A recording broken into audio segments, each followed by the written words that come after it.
Hey, what's going on, everybody? This is Joshua Mudliar, and I want to welcome you to the onboarding email sequence lesson. Today, we're going to be talking about those emails that we send to customers the moment they opt in for your product or service, or for your lead magnet, or whatever it is that you are putting out there, right? So this is a very important thing to be creating, right?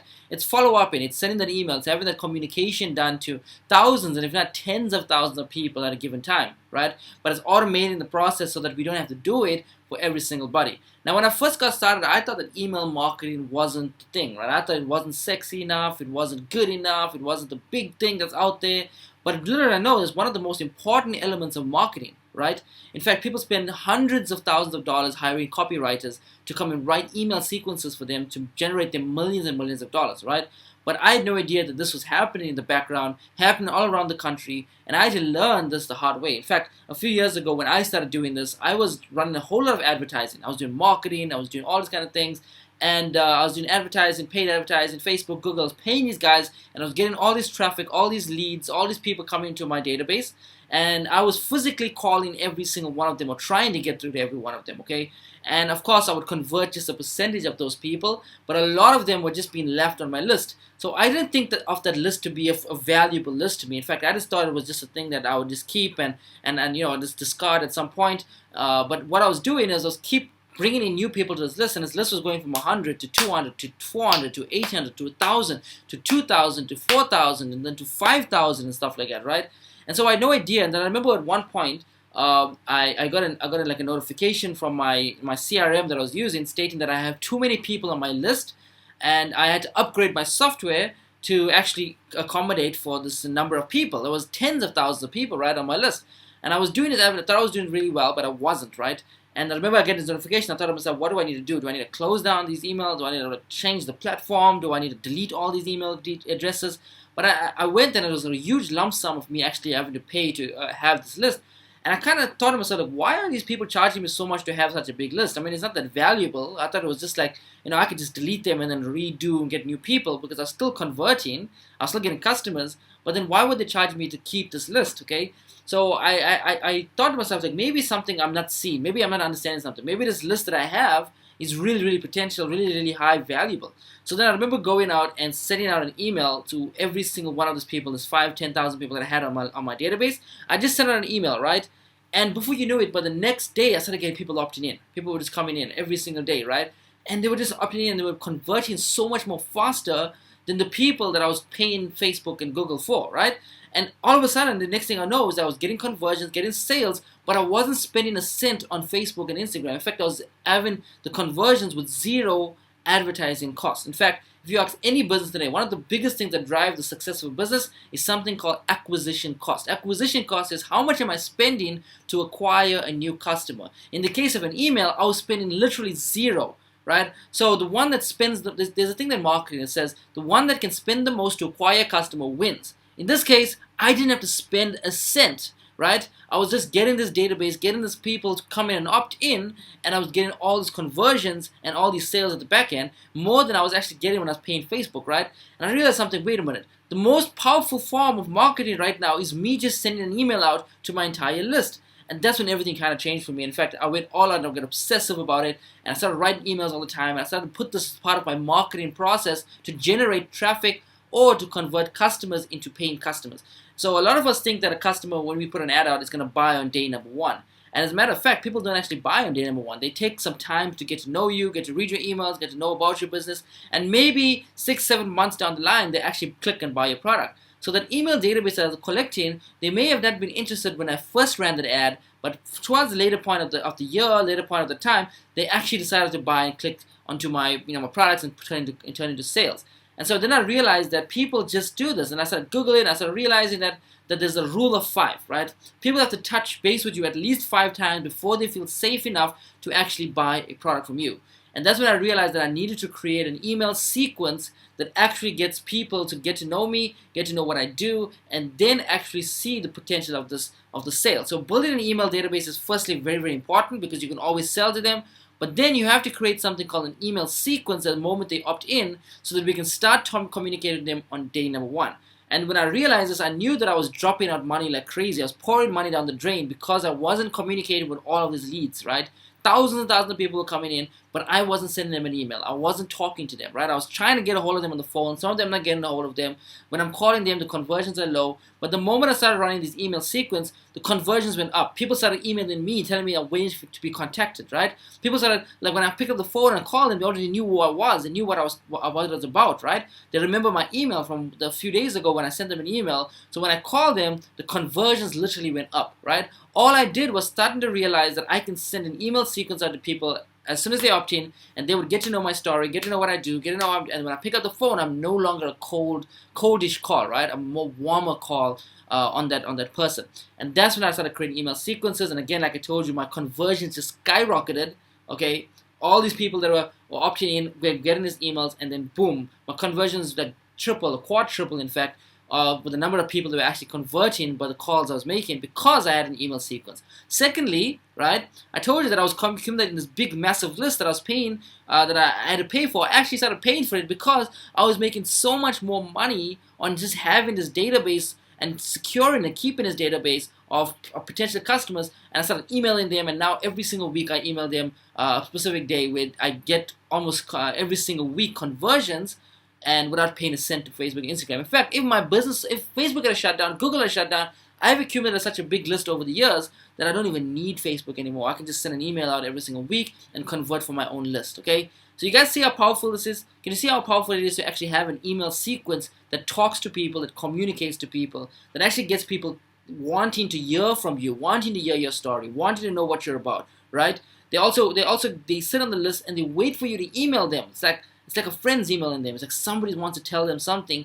about a specific thing that you've found and you want to share with them. So I'm super excited to share with you how to create this 6-day email automation. Remember, all of this is happening automatically. I'm not doing a single thing to send it out an email. Everything is already done, and when people opt in, they already start getting my emails, okay? So the first thing we got to realize is, number one, is that you want people to start reading your emails, right? You want to eliminate this blindness, right? So a lot of people skip through your emails because they feel that your emails are promo-based. So how many of you guys here open those promotion emails, right? You see an email from a big company with all these pictures and logos and all these kind of things. You tend to not even read the emails because, to be honest with you, you don't want somebody trying to sell you something, right? But what are the emails that we kind of read and open up? If you really think about it, the emails that we read and open are emails that are very personal based, right? It's kind of like an email that is sent from work, an email sent from a friend, an email sent from somebody that you know. The subject is not all caps. It's not kind of spammy and all kind of things. It's pretty straightforward. There's a nice little subject line, and there's a little email, in a normal email database, email structure that's been sent to you, and then you tend to like to want to read those emails, right? So the first thing you realize is that all these emails you send have to be personal. They have to have this kind of like this personal feel to it. The second thing I want you guys to know is that it's your first encounter with the customer, okay? So you want to come across as friendly and as helpful and as valuable and as personal as you can possibly be, because the reality is, if you start selling them on day number one, the moment they see that first email being like a salesy email, that's the moment they categorize you or put you in this kind of box of promotions, or feel that you're just a promotable brand or promotion-based brand and you're just trying to sell them something. So you want to be very personal, but you also want to remember this is your first encounter with them, so you don't want to screw that up, right? You want to have some good relationship with them. Number three, you got to determine if people see you as valuable or not, okay? You want to see, people need to believe that you're valuable. So the first thing you start talking to them about is sharing some valuable tips, some valuable advice, some valuable stuff, rather than some salesy stuff, okay? So the way we do this is we do this through the 6-day email sequence. So these are in front of you. You'll see here. If you open up your workbook, you'll see there's 6 days here, right? So each day is very specific. So we don't want to send any random email, right? We don't want to talk about your cat and dog, okay, on day number one. But we want to talk about we got a specific structure that I think you should follow. It's called the onboarding email sequence, that every single person, the moment they interact with you, it's your first interaction, that every single one of you should have sent to your customers automatically, okay? So remember, sometimes they may not open day number one, they may open day number 4, sometimes they may not open day 4, they may open day 6, but all these emails have the same feel, the same structure, and your goal of all of these emails is kind of to build that relationship with that customer, so that if for some reason they want to pursue a further relationship with you, it becomes easier. They're no longer cold, they're now warm because they know who you are. All right. With that being said, let's kind of go down. Let's dive deep into this. So day number one, this is what you're going to do on day number one, right? You're going to write an email talking about who you are. Okay, so who are you, right? In the case of a music school, I would tell them who I am, right? My name is Joshua Mudliar. I started music when I was 11 years old, or so, and my mom put me when started to do music when I was young, and she passed away, and she put me into this, and this is how I ended up doing this. But it became my story, right? And I love doing it. So who I am. I mean, a few years ago, I was a high school college dropout, right? I was in high school, and I wasn't a student, and I finally got through this, and I started to pull out into music and started to realize that my passions were into music, and this is who I am, right? And I'm telling the story about who you are. So you've got to tell your story of who you exactly are, right? If people want to do business with you, they need to know that they need to know who you are, right? They don't want to do business with a random logo. They don't want to do business with a random person, a random salesperson that's looking to get their money. They want to know that they're talking to the owner, they're talking to the entrepreneur, they're talking to the person that understands them and has a personality behind the brand. It's not just a robot, it's an actual person. Okay, so that's day number one. The moment I get day number one out of the way, the next day I send them an email talking about what I do, right? So what do you do, right? I do music lessons, right? You can say that. Or I do fitness for women, right? Or I am a dentist. I help people have beautiful, bright looking teeth, right? Whatever it is, what do you do, right? You gotta write that specific what you do. Now, how do you write it?